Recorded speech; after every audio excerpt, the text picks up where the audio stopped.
Hi, folks. Good morning, everyone in Nigeria. How you all doing? Listening from Lagos, Port Harcourt, or Abuja. My name is Kalu Aja, and we're doing our morning paper review this morning. Give you guys heads up on what's happening in the world of business. Set you guys up professionally for your week ahead, right? So this is the 21st day in October. Let's see what's happening. So we're got our first story today from, I believe it's this day, and they are saying that the federal government is considering seriously the possibility of introducing a 20% tax on non-alcoholic. So that's going to be malts, soft carbonated drinks, sodas, everything really that's not alcoholic. 20% new tax. This is in addition to VAT, right? Obviously, the federal government is broke. They're printing, they're borrowing. Now they're going to increase the taxes on these drinks. So it's going to be a hit on the middle class. That's what's going to happen, a hit on the middle class to pay for the wasteful spending of the federal government. I'm not sure how much is going to be raised here, but I can bet you guys that whatever amount is raised here, it will not be up to the amount that the federal government is spending to, should we say, keep the presidential air fleet running. So you want to ask, where is the cost savings? There are many ways to balance a budget. And all I see for now is printing money, borrowing money, raising taxes. I've not yet seen cutting down the cost of running business. Last week, I did the analysis of the federal government's budget. I mean, it's published. The recurrent side of the expenditure of the government has actually gone up. Revenues has come down. Capital spending has come down, but the recurrent part of the budget has basically gone up. So nothing has changed in their spending. It's almost like they are cutting their coat according to their wishes, right? Not their size. So yeah, I get the point of raising taxes, but let's see a corresponding slowdown in the spending of the government. That's the way people would believe that the government is also sacrificing in this trying to balance this budget. We just can't print and tax our way into prosperity. So yeah, it is what it is. It's there 20%. That's going to be in addition to VAT. So get ready. Not just this go, there are going to be more taxes coming because the government really has no money. There's seriously no money. Why pay for PMS imports if you're going to raise taxes on Nigerians? Why not just cut down the PMS imports by 50%, right? And allow Nigerians at least not to have new taxes. I don't. I'm not sure how they're thinking this through, right? Why are you importing inflation in form of PMS and then taxing companies in Nigeria that have set up companies set up in Nigeria to manufacture these drinks, employ people? Remember, who pays taxes? Not the corporations. If you tax Coca-Cola Nigeria Limited, or if you tax whoever you want to tax in Nigeria, they pay the tax, yes, but you the consumer pays. Consumers pay taxes. Companies just pass it to you. So you're going to find that the companies would absorb this tax and, of course, clearly push it back to the consumers. It can be about 1 year or 2 years, but they're going to push it back to you because the corporation exists to make a profit. That said, so that's what's going to happen, right? So great. The next big story really is this: the IMF has concluded their. The IMF goes around the International Monetary Fund, right? They go around nations and they do their reviews, look at your balance sheet and all that kind of stuff. And then, of course, they write you a very, very nice letter. And those letters are very, very, should we say, interesting to read because you see from the outside in how the IMF is looking at your finances. So this is called the Article 4 consultation. They've concluded the one for 2022, and we have their report here, and we can just review it. They said a lot. They've said a lot, and essentially, just for you guys to understand what IMF does, IMF is looking more at your balance of payment, right? Unlike the World Bank, that is more or less like a development finance agency. Not really a bank, just development finance, right? The IMF is like a consultant that sort of comes when you are really in trouble. So when you're really in trouble and you cannot get funds um, from the normal banks or from the lenders, you go to the IMF and you sort of restructure your balance sheet. They give you some loans, but with very, very stringent, should we say, conditions. IMF doesn't cause your country to fail. Your country has already started failing, then you run to the IMF. So just good to make that point, right? So the main thing IMF is saying in this 2022 Article 4 consultation is that they want the Central Bank of Nigeria to essentially stop spending money. Stop spending money. Number one, they are saying, hey, you are printing too much money. So you are funding the deficit of the government by just printing money. That's number one. Number two, you're also printing money. You are doing this intervention funds that you're doing. You are giving rice farmers money. You are doing 100 for 100, where you are supporting the real sector. You are also giving them money. I mean, the issue is not if it's good or if it's bad. It's just that what they are doing is creating inflation, right? There's a lot of cash out there that is circulating in the economy because the central bank is printing and spending, and the central bank is also raising the interest rates in the economy. What we call the monetary policy rate is raising those rates up to absorb excess liquidity. So the IMF is saying, listen, you are just overheating the monetary side of the equation. Stop spending, stop printing money for the federal government. That's good advice. Yes, I get the point. You want to grow the real economy because it's hard for these guys to get real loans. But don't forget, you are pushing cash into the system, and inflation is really why you were created. You were created to fight inflation. So if your actions cause inflation to go up, you might want to go back, right?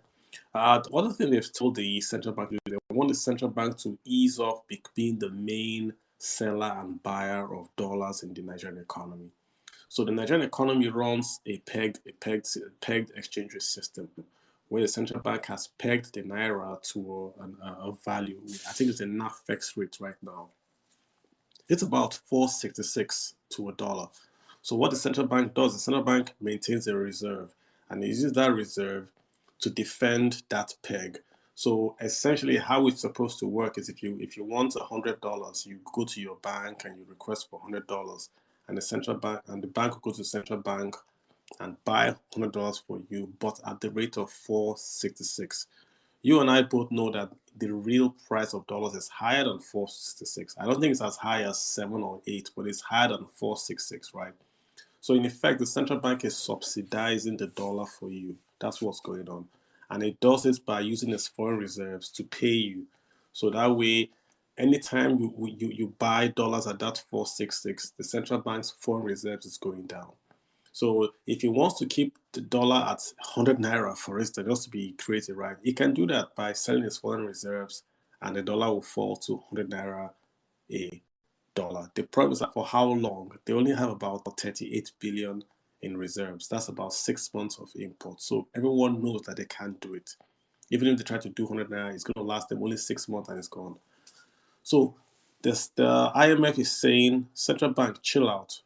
Allow the Nigerian banks to actually run the day-to-day retail of the naira and dollar exchange rate. What this means in operational terms is that if you are in America and you want to bring dollars into Nigeria, you will basically go to the Nigerian banks and say, what rate would you buy from me?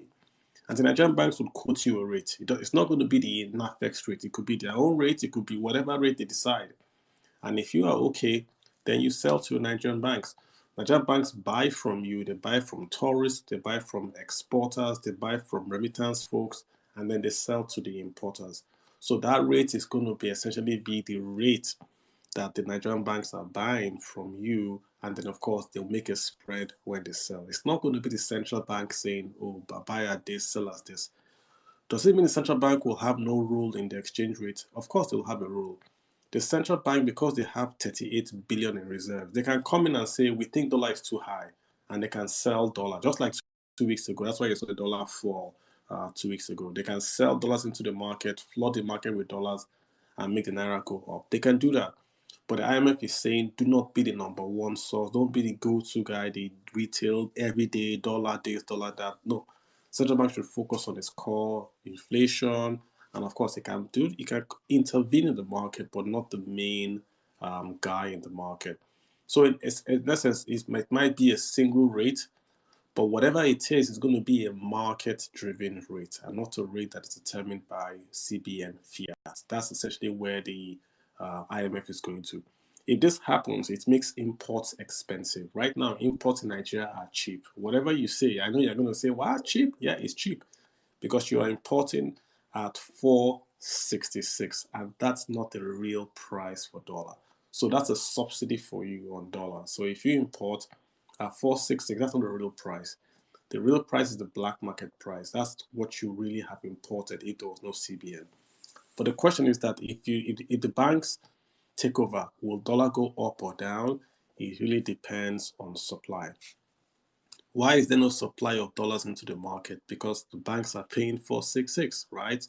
Or if you want to do remittance, if you're an exporter, they pay you 466. In this new system that the IMF is proposing, I mean, I have asked them to do, it's going to be market driven. It might not be 700, but it will be near to the market. So many folks would prefer to do the legal transfer to the bank and get maybe it's 5 or 6 than going to the black market and doing 7. So it might increase the supply. And if you increase the supply, then the naira gains value. It's all a supply question, guys. There's nothing else you're going to do. CBN can do all this 1 billion this week, 1 billion next week. It's all cosmetic. The only way you make the naira go up is if you increase the naira supply. That's the only way you can make it go up, right?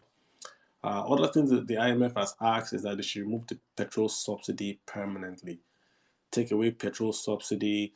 They're also asking for new taxes. They're asking for tariffs to go away. Yeah, I mean it's tough medicine for Nigeria if we have to do all this. But again, remember what I said. The IMF only comes when you are in trouble.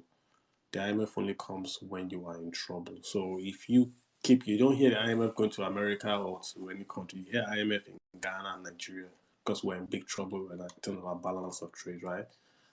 So essentially, what they're saying, increase VAT on tobacco, increase VAT on alcohol. That's the IMF talking now. Remove tariffs that are given to folks to import. Raise VAT to 17. Is it 17 they're asking? Yeah, raise VAT up. Yeah, to 15. Raise VAT to 15 by 2027. That's what the IMF is also recommending. So we'll see. That's where we are, guys. So that's our take for today. Let's see if anyone wants to hop in or has a question or clarification. If you want to talk, do a request on the screen on the Twitter handle, and I'll just add you real quick.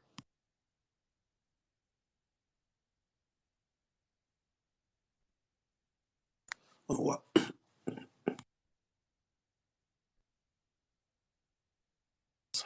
Otherwise, guys, we'll call it a great day, and we'll just set you guys all up for your week this week. You guys go out and make that money. It's going to be a wonderful week. I can sense it. I see things happening.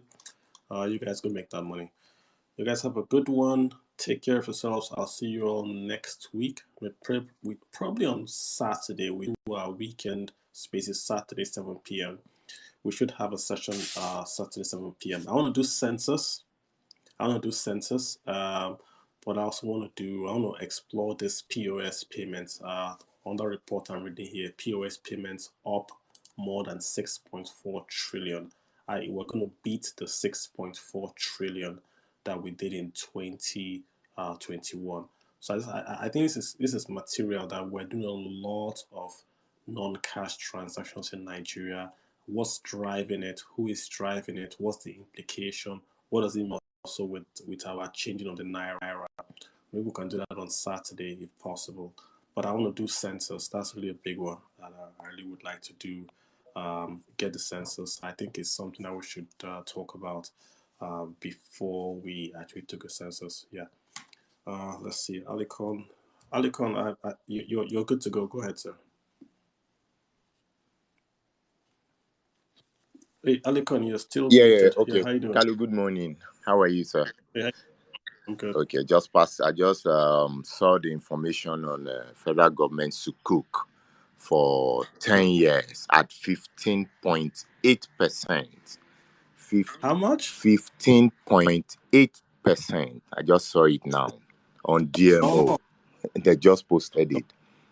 10 years bond at 15.8%. I just say, let me just notify you quickly.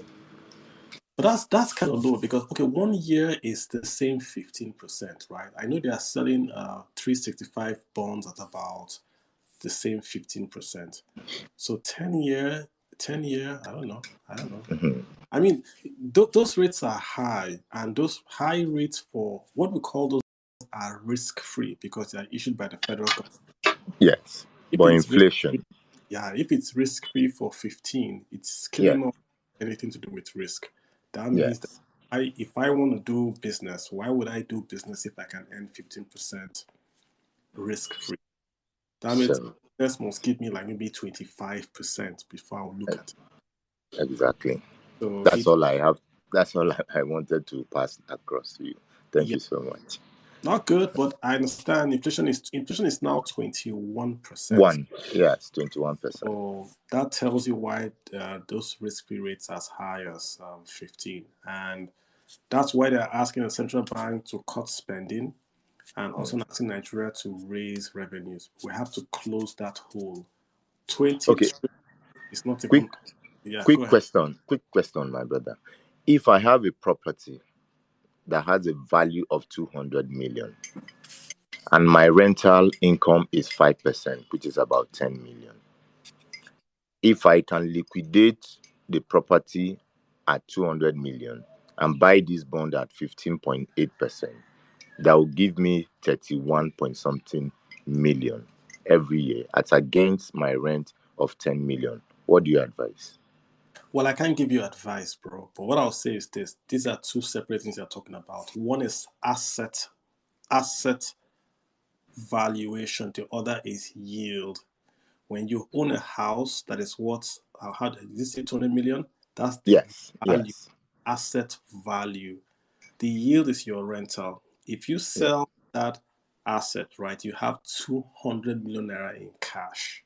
yes. You're going to invest it for 13%, right? The question is that can that 13% grow? No, 15.8%.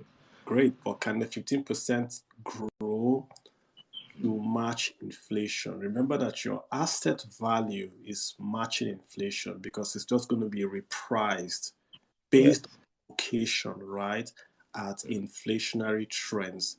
But once you hold cash, you are now yes, investing and you are locking that at about 15.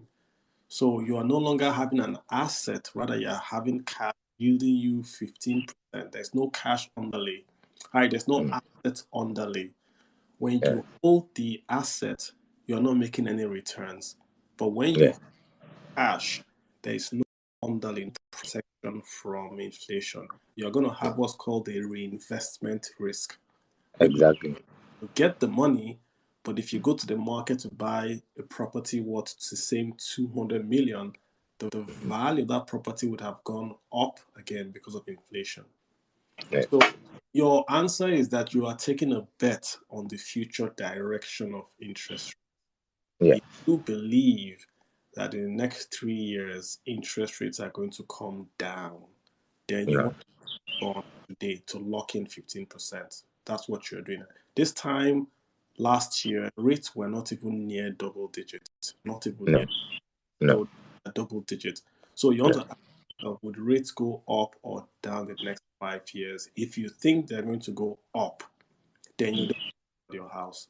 If you think they're going to go down, then this might be a good chance to say, I want to lock in at 15 for 15 years and get out of the way. That's basically the answer right there for you. Thank you so much. You have educated a whole lot of people. All right, super. Have a good. Let me get EK. Got Kechuku Obina. What's up, bro? Yeah, good morning. How you doing? I'm fine, yeah. I'm asking for a friend. So, um, he's actually a lawyer. So he he has assets, but he has assets in terms of landed properties.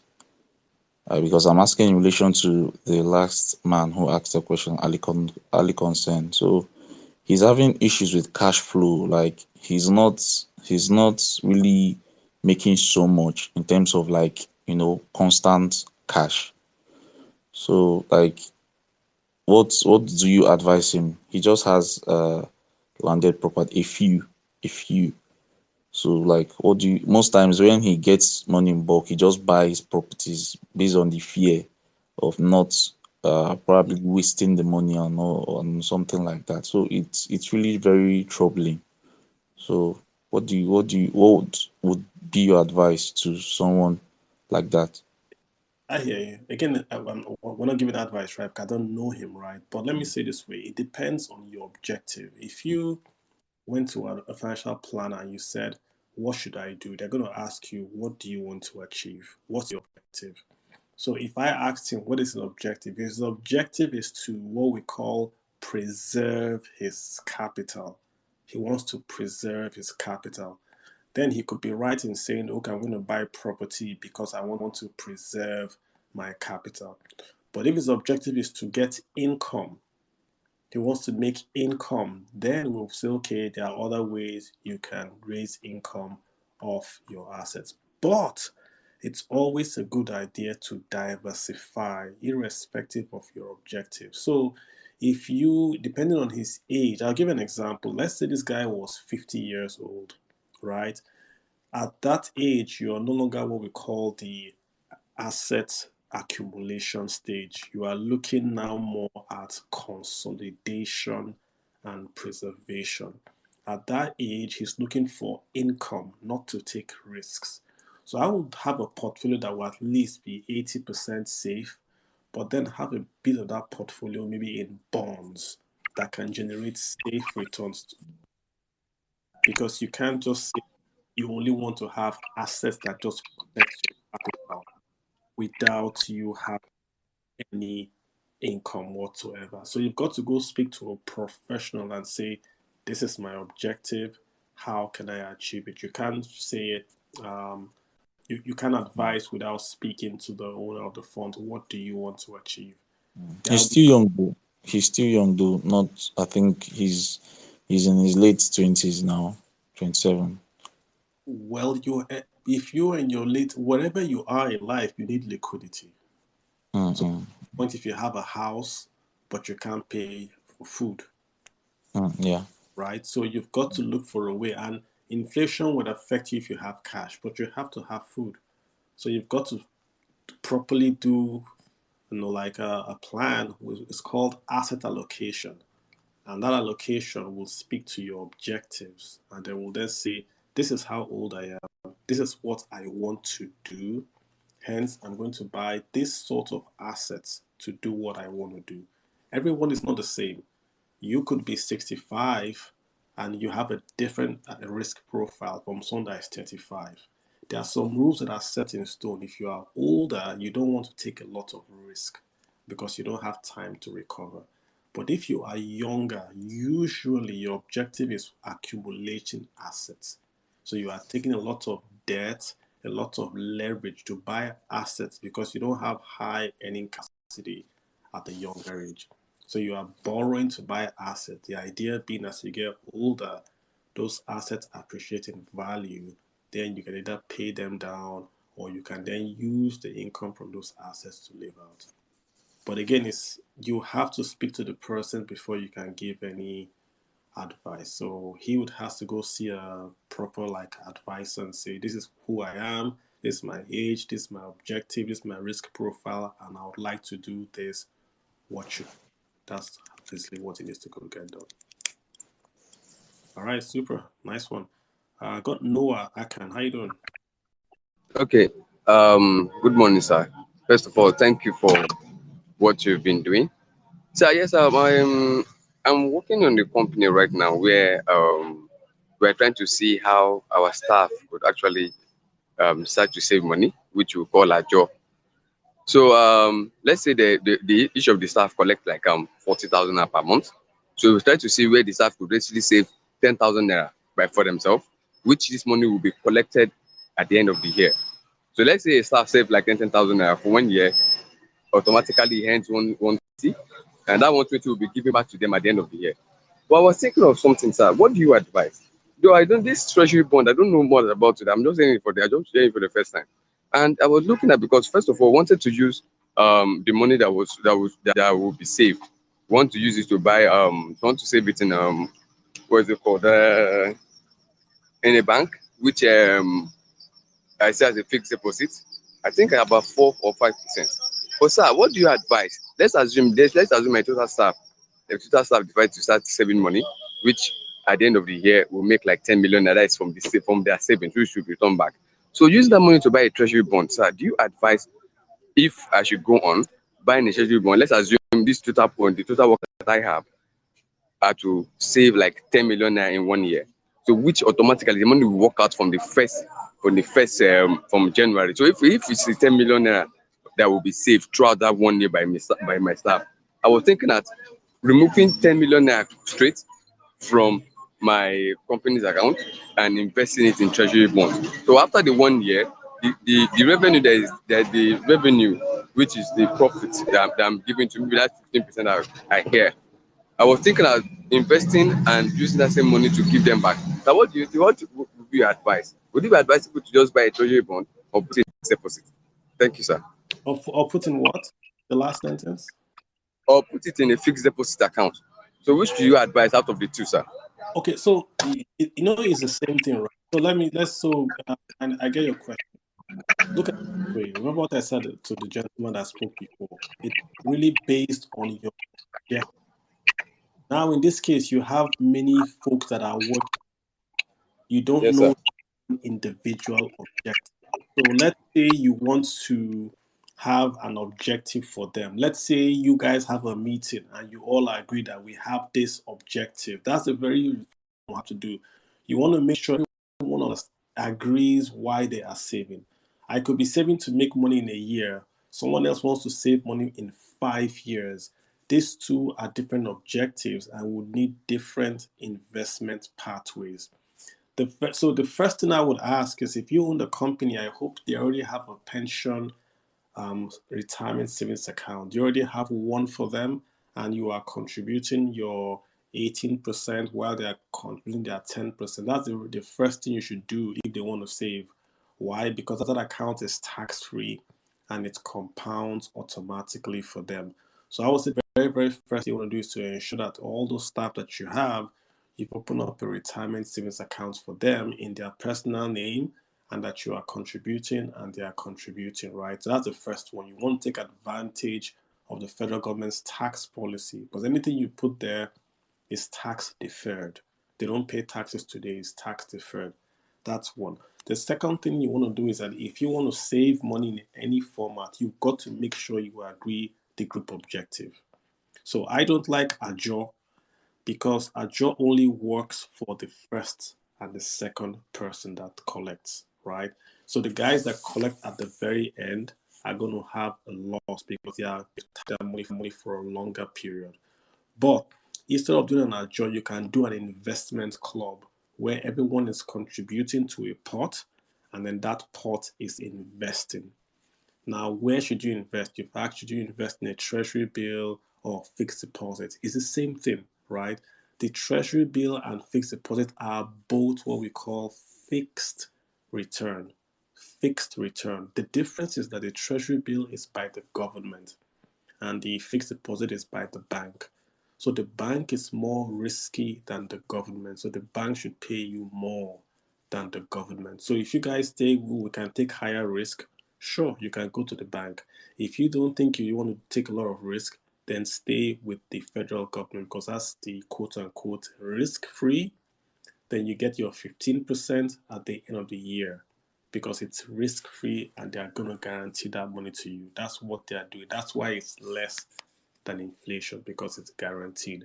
The bank should pay you more. So anyone that you want to give money to invest has got to beat the federal government. You can't invest with anyone lower than the rate you get from the federal government. It wouldn't make any sense to you, right? So I would say go back and agree the objective. If you guys agree the objective, then you then know what type to invest. So if your objective is 5 years, it's different if objective is just 1 year. If it's just 1 year, the treasury bonds look okay because it's just 1 year. But if you're doing more than that, you might want to say, okay, should we do a bond or should we do this or should we do that? But everyone has to agree. So really, if you are funding or you're taking people's salaries, people have got to agree, they've got to sign off that they are aware of what you're doing and all that, because they have to do it voluntarily, right? Unless you are doing an additional voluntary contribution to the PFA on their behalf. That could be also something that you do. Okay, sir, please, can I you said something. I just used the word ajo. Really, it's not ajo. It's not an ajo. So I was trying to do something whereby each of my staff will be able to save money. I'm talking about people that don't save money. So each of them will be able to save money. Then at the end of the 1 year, so they'll collect the money that they save, and the money one that come from the treasury bond, just as you said. I was thinking of maybe redistributing back that same profit that comes from that ajo. So I just named it ajo. Do is not really an ajo. It's just a platform where the staff itself will be saving money. At the end of the 1 year, they collect that money, and Yeah. the remaining profit that comes with it, will give it to them. Now, as you have mentioned the pension, I think I will see how I could make my research and work towards that. But that was just the basic reason, because I know a lot of people don't actually save money that much because of the economy. So I was trying to see something whereby, irrespective of the economy, at least in a 1 year, you'll be able to collect your 120, and that 120 just go for you. And why the remaining 15% that collecting, which is the interest from the government, will be used as you just mentioned, which I thank you. I will just go back and see how we could do that. So which the remaining 18% will go back as pension. So that's what we're going to do. And sir, do you advise, because it is based on your personal choices, because I was trying to say how we could do it, whereby each of the staff each of the staff will be able to save at least 10, at least, let's say the earning 40, they will be able to save at least maximum of 50% of it, which will be on their personal choice. So they can save anything from 5,000 to 20,000, which is the max we can save. So also it wasn't like, because as I mentioned, I know, but it wasn't an ajo. It wasn't something where every year they save money, I, which will be collected at the end. Yes, sir. I hear you. All I'm saying is that make sure it's voluntary. You can also say save, you will match. You can say Yes, if you save 1 naira, match you up to say 10,000. Or point I'm making to you is that make sure it's voluntary and offer an incentive to the staff to save. So don't debit anyone's paycheck because you get into trouble. Don't debit anyone's paycheck unless they agree. So do it like an incentive and say, hey, I have a scheme. If you save 1 naira, I would add it under 1 naira. So you have 2 naira. Then that 2 naira will be invested and you get the returns of the 2 naira. It's yours, but you have to save to get my 1 naira. You can save up to 5,000 a month, like something like that. You can easily do that. So that way, it's no one feels bad. It's like if I can save, I save, and I get the extra. If I can't save, it's sad. But make sure you're doing the pension for them first, because that one is legal and mandatory. Make sense? All right, bro. Thank you so much, guys. Yeah, good questions. No, I hope you're good. and last, sir, let's assume I want to see you for a professional business advisor. Do you do that, sir? No, I don't. I'm Hello? so sorry, but no, I don't. I don't really. If you go to a bank or you just try to get a financial advisor. They can help you with this. Yeah, I can give you the broad strokes, but I can't really do it for you. Sorry about that. Okay, sir. No problem, sir. Thank you, sir. You're very welcome. You have a good one. Thank you so much for the questions. Let's have a great Monday. I'll talk to you guys.